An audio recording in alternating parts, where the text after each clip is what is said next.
Décidément, Noirmoutier est une île pleine de trésors. D'ailleurs, je décide de m'y attarder encore un peu.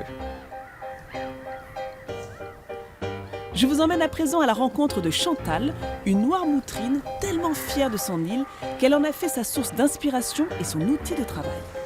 Elle confectionne à partir de tissus imprimés aux couleurs des paysages de l'île toutes sortes d'accessoires permettant ainsi à ses clients d'emporter un bout de Noirmoutier avec eux. Un des noms de Noirmoutier, c'est l'île aux 100 moulins. Il y en a eu jusqu'à 34 et actuellement il y en a encore 23. Pourquoi il y a eu autant de moulins sur l'île de Noirmoutier? Alors ces moulins servaient à moudre le blé Ouais. et puis il y en a eu dès le 7e siècle sur les étiers. Les étiers, ce sont les petits canaux qui sont dans les marais salants et donc à ce moment-là, c'était des moulins à eau. C'est marrant qu'ils soient positionnés comme ça tout le long de la côte. Ouais. On dirait presque des moulins stratégiques. Et voilà, justement, ça tombe bien que tu dises ça, parce que pendant les guerres de Vendée, les ailes des moulins étaient positionnées de certaines façons à communiquer des renseignements. Et aujourd'hui, ça va quoi? On peut les visiter? Non, C'est non, propriété privée. Ah, c'est propriété privée? Oui. Donc tous ces gens-là, ils ont leur propre moulin dans Oui. leur jardin? Oui. Oh, mais c'est une chance incroyable. Oui. Tu l'aimes, hein, ton île de Noirmoutier? Ah, je l'adore. Je suis née ici, j'en suis partie parce que mes parents sont partis travailler à Marseille. Donc j'ai toujours emmené mon île avec moi.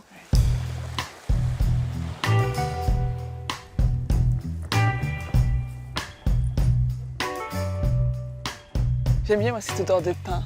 Oui. Et encore là, c'est un peu tôt dans la saison parce qu'il y a plein de petites immortelles. Alors je ne sais pas si on les voit là. Ah, on a des immortels ici, Ouais. comme en Corse. Oui, voilà, les hélichrysomes. Tiens, tu sens, quand tu froisses, tu sens cette odeur de curry. L'été, quand il fait chaud et qu'elles sont en fleurs, tout l'air embaume. Ça, c'est exceptionnel hein, comme élixir de jeunesse dans les crèmes de soins. Oui. Ça, c'est vraiment une maison typique de la région. Voilà. L'architecture noirmoutrine, reconnaissable par ses jolies maisons aux tuiles roses, aux murs blancs et aux volets bleus, est un véritable témoin d'un mode de vie passé. Les pêcheurs de l'île peignaient leurs volets avec les restes de peinture destinés au départ à leur bateau. On va se mettre là pour prendre la photo. On aura un joli point de vue.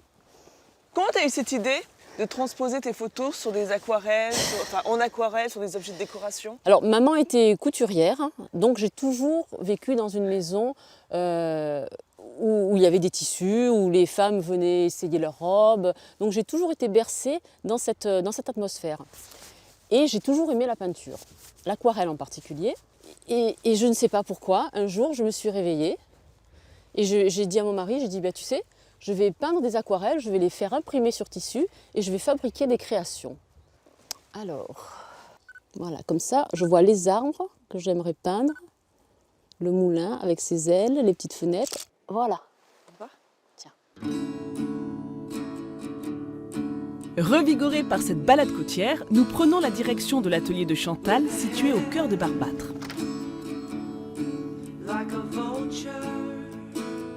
Ah, c'est mignon comme tout. Il y a de tout, hein. Il y a des abat-jours, il y a des coussins, il y a des sets de table, il y a même des petits coussinets de lavande. Oui. Bien sûr, je ne peins que des paysages de Noirmoutier. Donc là, Preuve, attention, l'ambassadrice de Noirmoutier, la voici. après, là, c'est une plage du Vieil. Là, ce sont les pins, les cabines du bois de la chaise. Alors, qu'est-ce que tu as prévu de faire avec notre photo de moulin? On va faire une petite aquarelle. Donc, tu vas faire une petite aquarelle. Et puis après, on va monter un abat-jour. L'aquarelle, c'est ta signature. Hein. Oui, c'est vraiment oui, ce qu'on en retrouve sur tous tes accessoires. Voilà. Allez. Initiation, cours d'aquarelle.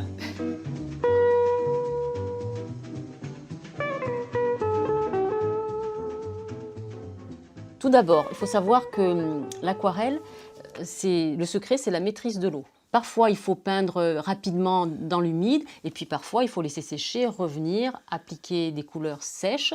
Donc, c'est la difficulté de l'aquarelle. Je vais te donner ce petit pinceau, tu vas le tremper dans l'eau claire, voilà, et tu vas commencer à faire le bord du toit du moulin. Le reste, tu t'en occupes pas. Avec de l'eau? Sans peinture?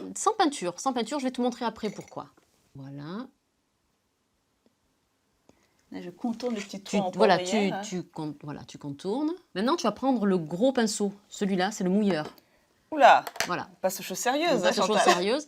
Et là, tu vas, voilà, comme ça, tu vas faire de grands. Tu vas remplir tout ce blanc-là. Donc cette forme-là permet d'avoir une bonne rétention de l'eau. C'est ça. Donc c'est vraiment le pinceau des aquaristes. Voilà. Voilà.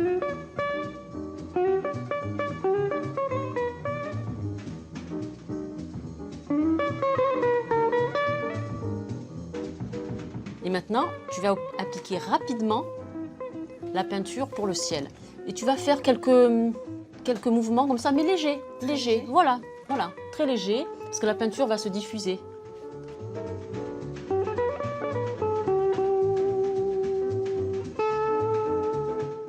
Tout ça, tu l'as appris toute seule. Oui, ben oui, en se trompant, en essayant, en gaspillant du papier, en recommençant. Chantal a environ besoin d'une demi-journée pour réaliser ses peintures.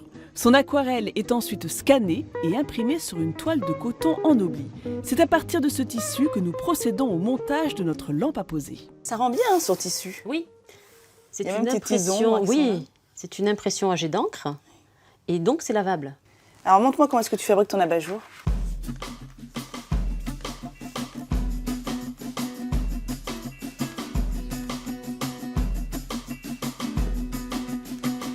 Voilà.